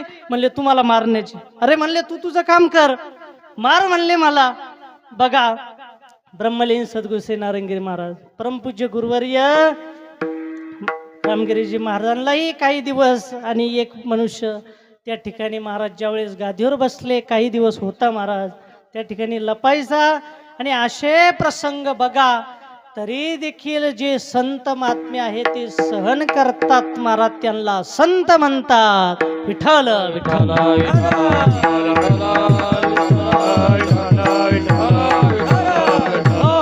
म्हणून संत कळत नाही महाराज. दिसताने दोन्ही दिसती सारखी, वर्म जाणे तो पारखी. दोन्ही सारखे दिसतात महाराज. पृथ्वीच्या पोटी हिरागार गोटी, दोन्हीशी समसाठी करू नये. या पृथ्वीवर हिरा आहे आणि गारगोटी आहे महाराज. आकाशाच्या पोटी चंद्र तारांगणे, दोन्हीशी समान पाहू नये. तुका म्हणे जन आणि संत दोन्हीशी समान भजू नये. सामान्य मनुष्य आणि संत जरी सारखे दिसले महाराज, परंतु संत ते संत असतात. दोन्ही जरी सारखे दिसतात, एक बसून झोप घेतात महाराज. दोन्ही दिसताना सारखे दिसतात. एक काय करतो डोळे लावून झोप घेतो आणि एक डोळे लावून त्या भगवंताचं ध्यान करतो महाराज. बघा दोन्ही दिसताना एका जोग पोटासाठी, एकाचा आणि पोटाकरता व्यवहार आहे महाराज. पोटाकरता संत आहे, पोट भरण्याकरता. आणि एकाचा परमार्थ त्या भगवंताच्या भक्ती करता, देवाकरता त्याग आहे महाराज.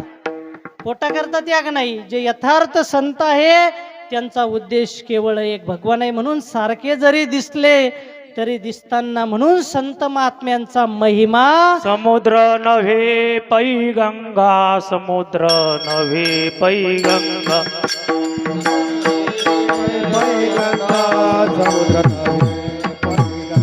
पाषाण म्हणो नये लिंगा, पाषाण म्हणो नये लिंगा.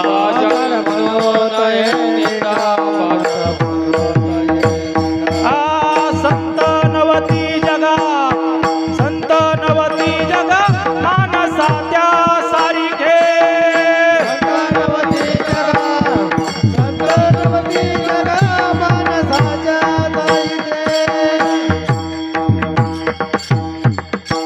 बघा नदीला गंगा, गंगेला नदी म्हणू नये. नंदीला बैल म्हणू नये आणि शिवलिंग आहे त्याला पाषाण म्हणू नये, कारण ते साक्षात भगवान आहे.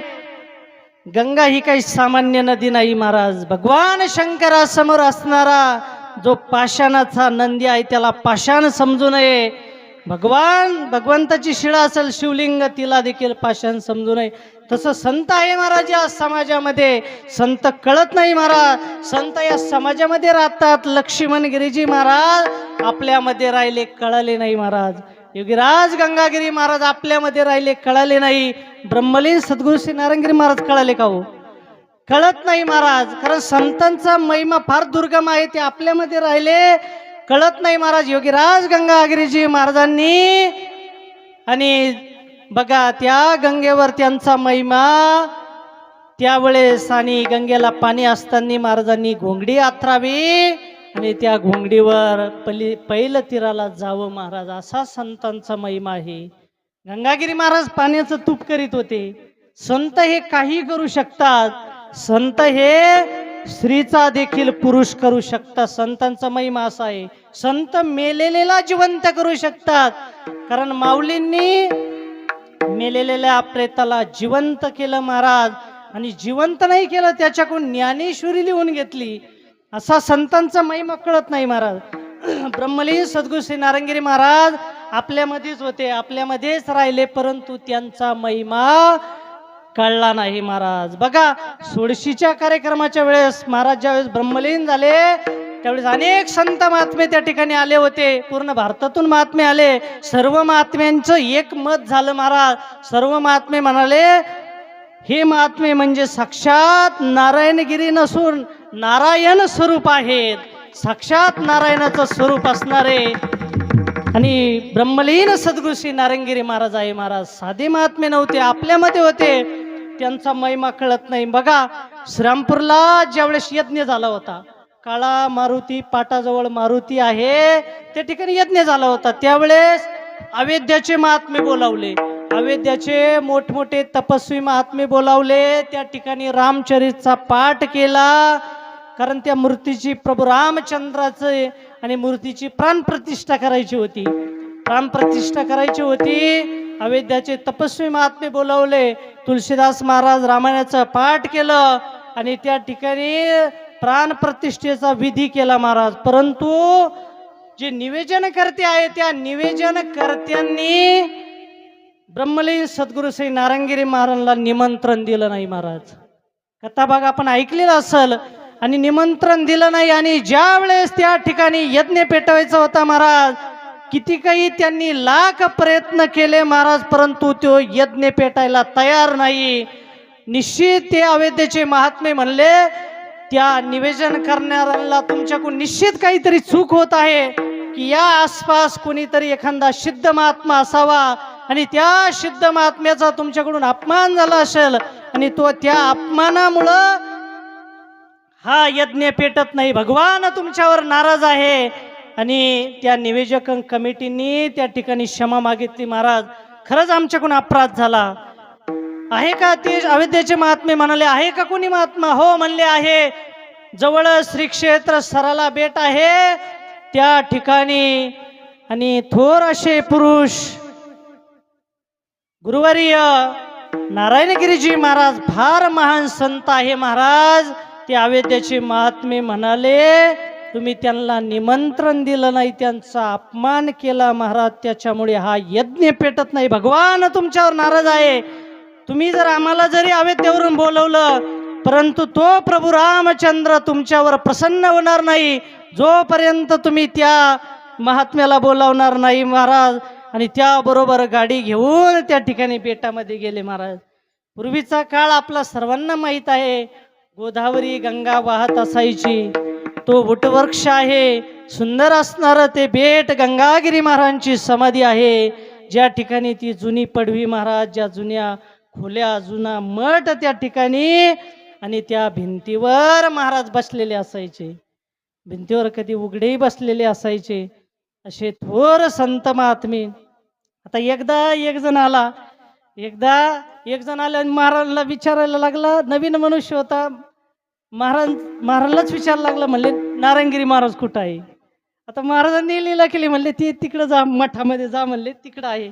बघा कारण महाराज उघडे असायचे. शरीरावर कोणालाही आश्चर्य वाटायचे उघडे महाराज कसे असतील. तर महाराजांना विचारलं. महाराज म्हणले मठात जा. आणि त्या ठिकाणी त्या पडवीवर महाराज बसलेले असायचे. त्या ठिकाणी हात असा टांगलेला असायचा महाराज. आणि ती मुद्रा कोणी आले तरी हात जोडायचे महाराज असे असणारे. त्यावेळेस ते श्रीरामपूरकर त्या ठिकाणी आले. महाराजांचं दर्शन घेतलं.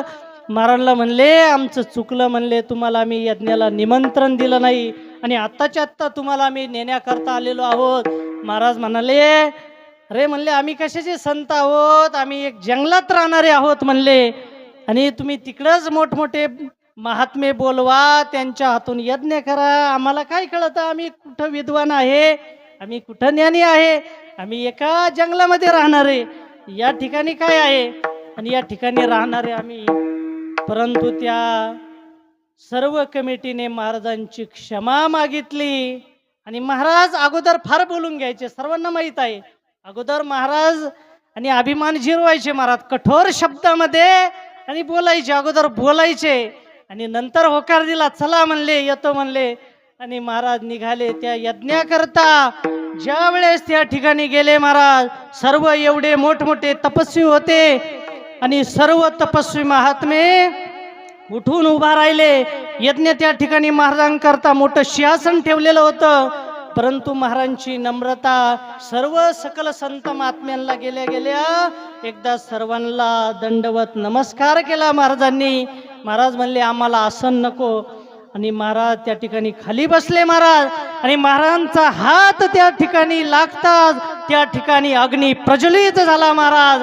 आणि सर्व संत महात्म्यांनी नारायणगिरी महाराज की जय असा सर्वांनी मोठ्याने जय जयकार केला महाराज. सर्व महात्म्याला आनंद झाला. बघा असे असणारे ब्रह्मलीन सद्गुरू श्री नारायणगिरी महाराज आपल्याला कळाले नाही महाराज. एवढे थोर असणारे पुरुष संत हे आपल्याला कळत नाही.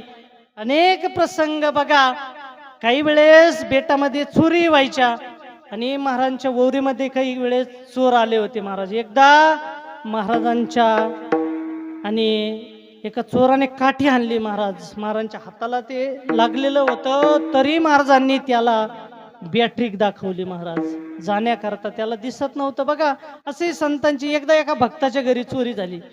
आता भक्ताच्या घरी चोरी झाली, तो भक्त लपून बघत होता. लपून बघत होता. चोराने घरामध्ये जे काही महत्वाचं सामान आहे सर्व घेतलं महाराज. एक गठुडं बांधलं. आता ते चोराला काही उचलल्या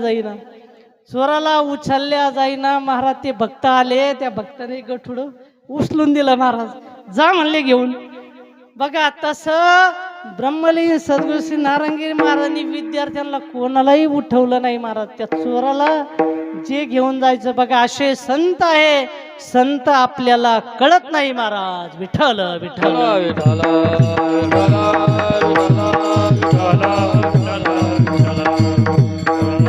हो.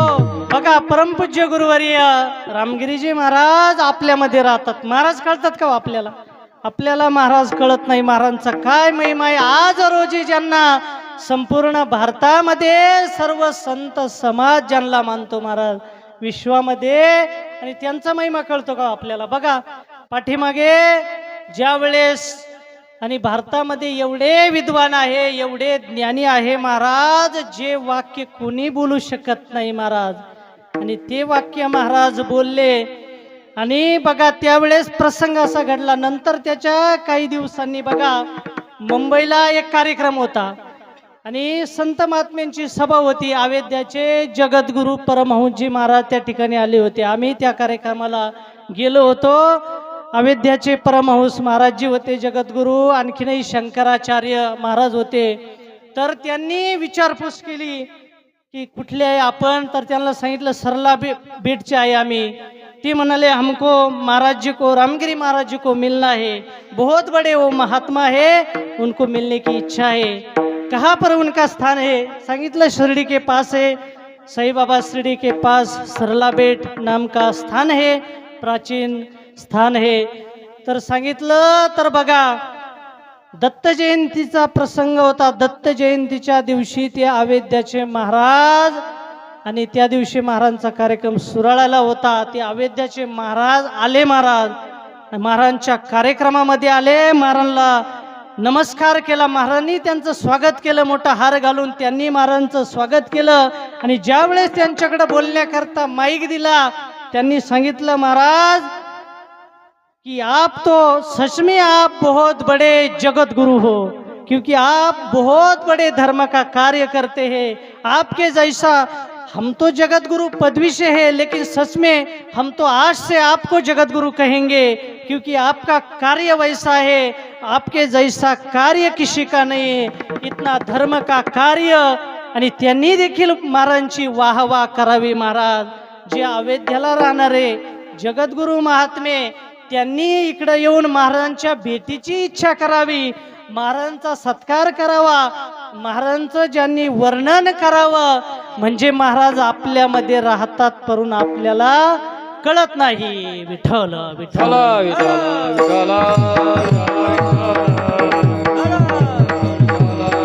हो, म्हणून संतांचा महिमा फार दुर्गम आहे आणि त्या ठिकाणी शब्दांचं काम नाही. महाराज शब्दाने तो महिमा आणि किती आपण वर्णन केला तरी तो महिमा वर्णन होऊ शकत नाही. विठोबा रखुमा जय जय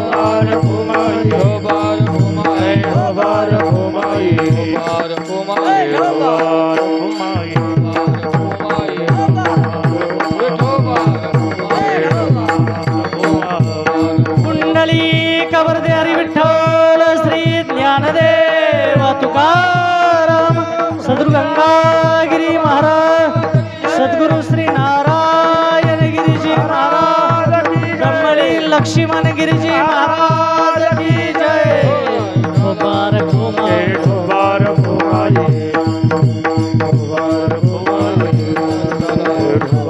हो, वेळही या ठिकाणी फार झालेला आहे. अभंगाच्या चिंतनाचा फार विषय आहे, परंतु 5 मिनिटामध्ये आपण सरळ सरळ अभंगाचा भावार्थ बघू आणि या ठिकाणी सेवेला पूर्ण विराम देऊ. विठ्ठल विठ्ठल विठ्ठल.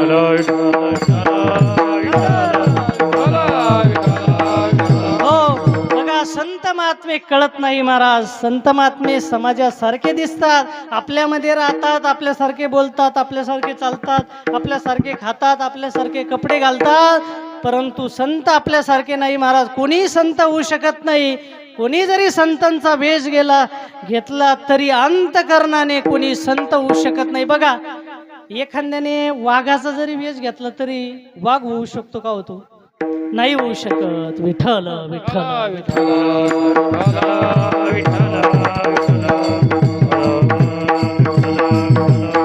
हो, बघा एकदा काय झालं, एक मुलगा फार आळशी होता, घरच्यांच्या कामाचाच नव्हता, तो फक्त खायचा झोपायचा, त्याला खायची फार आवड होती, चांगले चांगले पदार्थ खायचा बाद झोपायचा, घरच्याच्या कोणत्याही कामात नाही, शाळेत जायचा नाही, काहीच कामाचं नाही. घरचे वैतागले ना हो, घरचे वैतागले, कुठपर्यंत सांभाळणार त्याला? अहो कामच नाही, घरच्यांना कोणत्याही कामामध्ये मदत नाही, काही नाही, फक्त खायचं आणि झोपा काढायचा. अहो घरचे वैतागले, आता काय करावं अशा मुलाला? एक दिवस त्याचा पिता जो होता त्याचा मित्र आला आणि त्या मित्राला या पित्याने सांगितलं, अरे म्हणले हा काहीच काम करीत नाही. तो मित्रही फार बोलला, खरे तू काही काम करीत नाही, काही नाही, चल म्हणले माझ्या बरोबर, तुला खाऊ पिऊ घालतो, काहीच नाही करायचं, फक्त बसून राहायचं, म्हणले तुला 10,000 पगार देतो. तो म्हणला खायला प्यायला भेटन ना? हो म्हणले खायला प्यायला भरपूर भेटन, तुला जे लागेल ते भेटेल. याला आनंदच झाला. खायला प्यायला म्हणल्यावर काही अडचण नाही, चला म्हणले. एकतर घरचे एक तर खाल्लेलं पचूनही देत नाही म्हणले, मी खाल्लं तर मला पचून देत नाही, झोपून देत नाही, घरच्यांच्या त्रास, घरचे मला वैतागले, मी घरच्यांना वैतागलो. चला म्हणले 10,000ही भेटतात, खायलाही भेटतात, कामही नाही, पुन्हा बसून राहायचं. आनंदच झाला. निघाला महाराज त्या मित्रासोबत निघाला. आता गेले प्राणी संग्रहालयामध्ये. आता प्राणी संग्रहालयामध्ये गेले आणि म्हणले, तू म्हणाला काय काम करायचं? म्हणले उद्यापासून तुझी ड्युटी चालू होईल, जास्त काही काम नाही करायचं म्हणले, हे आपलं प्राणी संग्रहालय आहे, याच्यामध्ये फक्त जाऊन बसायचं म्हणले. आता त्या ठिकाणी कोल्याचं कातड पांघरून घ्यायचं, फक्त दिवस बसून घ्यायचं. दिवस सकाळी जेवण केलं का पोटभर जेवण करायचं, जेवण केल्यानंतर ते वाघ कोल्याचं कातडं घालून बसायचं, संध्याकाळी पुन्हा ते कातडं काढून ठेवायचं, पोटभर जेवण करायचं, विश्रांती करायची, पगारही टाईमवर भेटेल 10,000. याला फार आनंद झाला होता. काही अडचण नाही म्हणले, उद्यापासून ड्युटी चालू. आता दुसऱ्या दिवसापासून ड्युटी चालू होणार होती. याला फार आनंद झाला होता. सकाळची वेळ होती. अरे म्हणले वाघ त्या कोल्यासारखं आणि बसायचं बरं का इकडं तिकडं, कारण माणसं फार येतात बघण्याकरता. हो म्हणले बसन, तुम्ही काळजीच करू नका. आता घातले ते कोल्याचे कातडे घातले महाराज आणि त्या पिंजऱ्यामध्ये गेला जवळच होता वाघाचा पिंजरा. आता त्या पिंजऱ्यामध्ये कसं तरी दुपारपर्यंत, आता याला सवय नाही ना हो, कसा तरी बसला. आता लोक येत होते बघण्याकरता, लोक बघायचे निघून जायचे. दुपारची वेळ झाली. काहींनी काय केलं, 4-5 केळीच्या फण्या आणि ते वाघाचा जो पिंजरा होता त्याच्या समोर आणून ठेवल्या. आता यांना ज्या वेळेस त्या फण्या बघितल्या, आता कधी ती केळी खाईन असं झालं महाराज. कधी याच्यातून त्या पिंजऱ्यामध्ये जाईन, कधी ती केळी खाईन, याला काही रावायला जाईन नाही. मग आता काय करावं. आता दुपारच्या वेळेला थोडे वातावरण शांत झालं. लोक काही दिसना. यानं काय केलं, वरून जाळीच्या वरून उडी मारली. बरं तेव्हा आता बाहेर पडायच्या ऐवजी त्या वाघाच्या पिंजऱ्यामध्ये पडला. आता वाघाच्या पिंजऱ्यामध्ये पडला. आता फार भयभीत झाला. म्हणले एकतर घरी बरं होतं म्हणले, जरा आता वाघ आला, घरचे बोलत होते, खाल्लेलं पचून देत नव्हते, पण जिवंत तर होतं. आता जिवंत राहायचं काम नाही महाराज. बघा त्या केळीमुळं असा प्रसंग. आता त्या केळी धरायला जायचं, बाहेर पडायचं, तो आतमध्ये पडला. बरं थोड्या वेळानं त्या ठिकाणी वाघ आला. आता वाघ आल्यानंतर याचे सगळे कपडे ओल्ले झाले महाराज. घामण नाही बरं का, दुसरी प्रक्रिया झाली. कपडे सगळे ओल्ले झाले. याचा थरथर काप व्हायला लागला. आता म्हणले आता काही जगत नाही म्हणले, आता खरी गोष्ट नाही, आता काय करावं. आता बरं तो वाघ आहे, तो आला आणि त्याने कमराला धरला महाराज आणि हा असा थरथर कापत आहे. कपडे आणि वल्ले झालेले आहे. आता काय करावं. एकतर केळी खाल्ल्या गेली नाही, केळी बाजूलाच राहिली. पुन्हा आता घरच्यांच्या तिकडूनही उकलो, इकडूनही उकलो. आता काय करावं. आता प्रसंग विचारच काम करेना. आता निश्चित म्हणले मरणार मनातल्या मनात म्हणला की घरी होतो म्हणले बरं होतं. आता काय करावं. प्रसंग असा निर्माण झाला. आता तो वाघ होता, त्याने इथं धरलं, नंतर मानीला धरलं महाराज.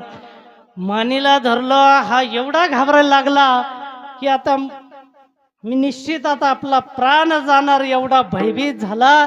आणि एवढा भयभीत झाल्याच्या नंतर तो हळूचकून तो वाघ बोलला महाराज.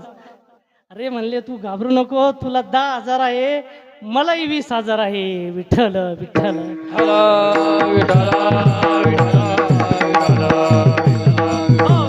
कारण तोही वाघ खरोखरचा नव्हता. तो देखील असाच होता याच्यासारखा. तो म्हणला तू घाबरू नको, तू काही मरणार नाही, तुला 10,000 आहे, मला 20,000 आहे. आणि त्याकरता तू काही काळजी करू नको, बाहेर जा आणि त्या केळीच्या फण्या तू घेऊन ये, आपण दोघंही खाऊ आणि कोणाला सांगू नको. विठ्ठल विठ्ठल.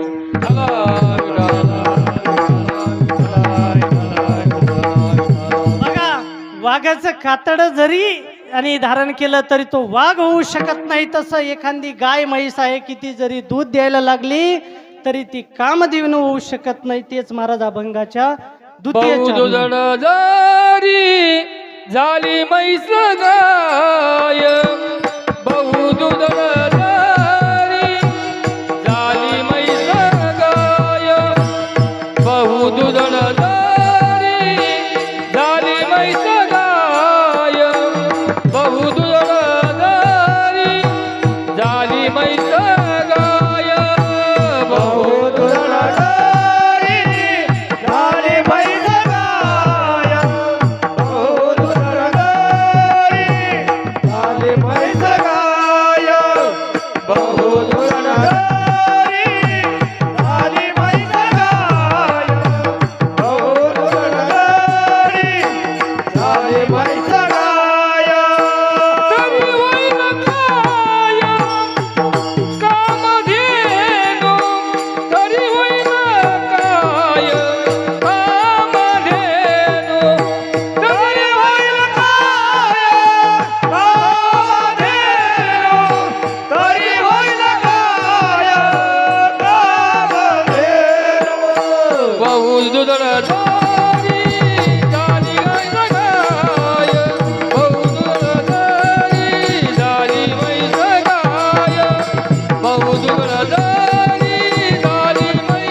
गाय आणि म्हैस किती जरी दूध द्यायला लागली तरी ती कामधेनू होऊ शकत नाही.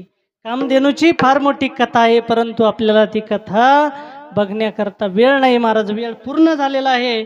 2 मिनिटामध्ये आपण सेवा आवरून घेऊ. बघा, एखादी गाय जर किती दूध द्यायला लागली, किती दूध दिलं, किती प्रसन्न झाली, ती काय देईल महाराज?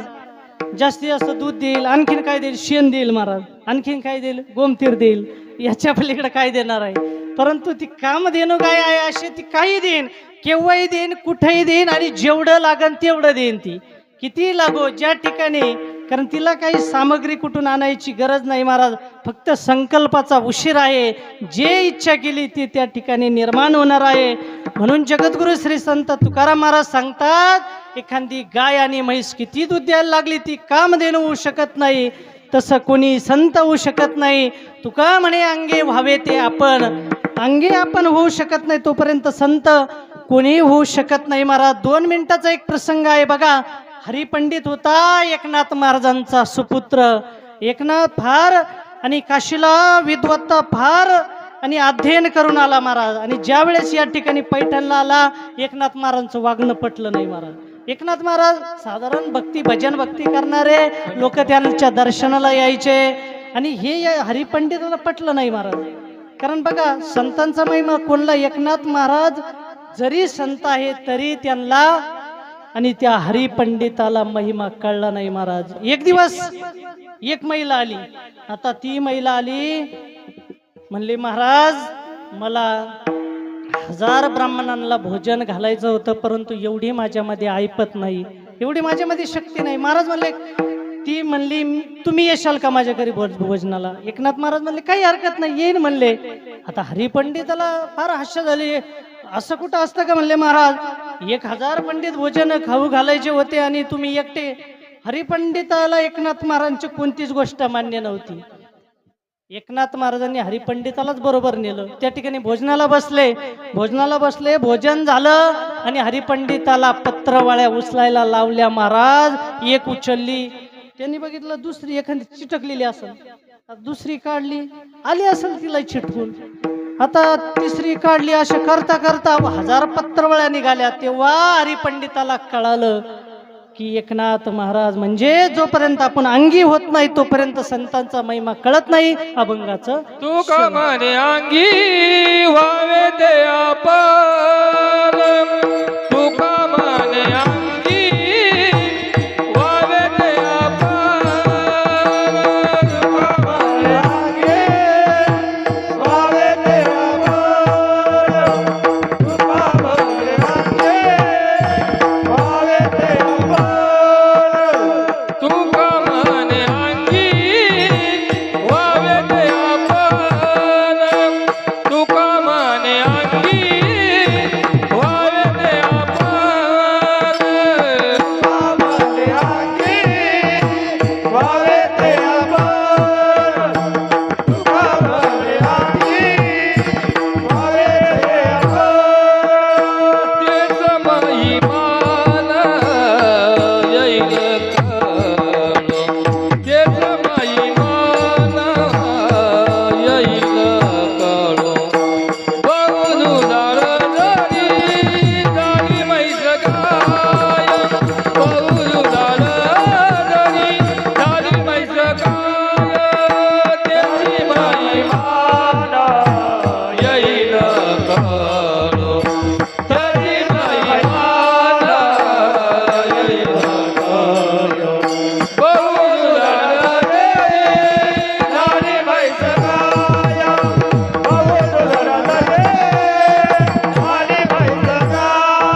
माहेश्वर